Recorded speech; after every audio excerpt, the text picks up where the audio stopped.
merusak daerah ini. Daerah ini adalah daerah Selablau Masingkil. Jangan Bapak rusak, Pak. Itu saya tekan kepada aparat penegak hukum sekalian. Syederalun massa yang mengatasnamakan Solidaritas Mahasiswa dan Pemuda Aceh Singkil mendatangi kantor DPRK setempat pada Senin 9 Februari 2026. Massa datang untuk melakukan unjuk rasa terkait berbagai persoalan yang terjadi di Kabupaten Aceh Singkil. Kelompok massa datang sekira pukul 10.40 waktu Indonesia bagian Barat. Mereka datang naik kendaraan bak terbuka dan sepeda motor. Sekitar 100 meter dari kantor DPRK Aceh Singkil, massa turun dari kendaraan untuk berjalan kaki. Massa demonstran dalam aksi unjuk rasanya melengkapi diri dengan spanduk serta atribut lain berisi tuntutan. Mereka juga membawa pengeras suara yang diangkut menggunakan mobil bak terbuka. Sementara itu di kantor DPRK Aceh Singkil, aparat keamanan telah bersiaga sejak massa belum datang.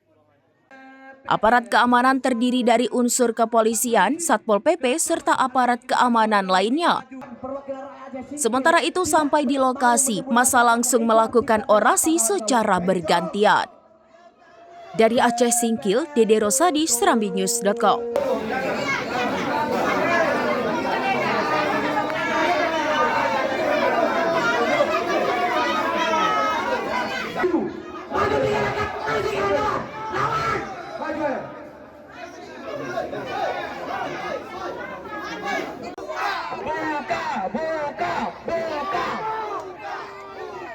Oke kawan-kawan, kita masuk ke sarang kawan-kawan. Assalamualaikum pasukan.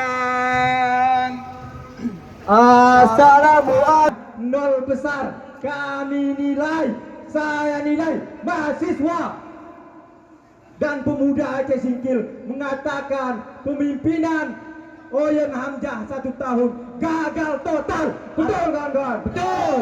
Hari ini kami seluruh masyarakat Aceh Singkil menyatakan bahwasanya kepemimpinan Sapriadi Oyen Hamzah bukan lagi slogan sahabat. Pimpinan Oyen Hamzah selama 1 tahun gagal total. Betul kawan-kawan? Betul. Melihat persoalan-persoalan yang banyak sekali, terutama persoalan molornya APBK. Apa sebenarnya alasan molornya APBK kawan-kawan? Apa kita tahu semua? Setelah kami konfirmasi kemarin, ada yang mengatakan alasan banjir kawan-kawan. Banjir kapan? Pembahasan kapan? Alah, bohong semua. DPRK dan pimpinan daerah mandul semua, bencong semua. Tidak ada harga diri di masyarakat. Betul kawan-kawan? Kami harap kepada Bapak Kepolisian. Download Tribun X sekarang, menghadirkan lokal menjadi Indonesia.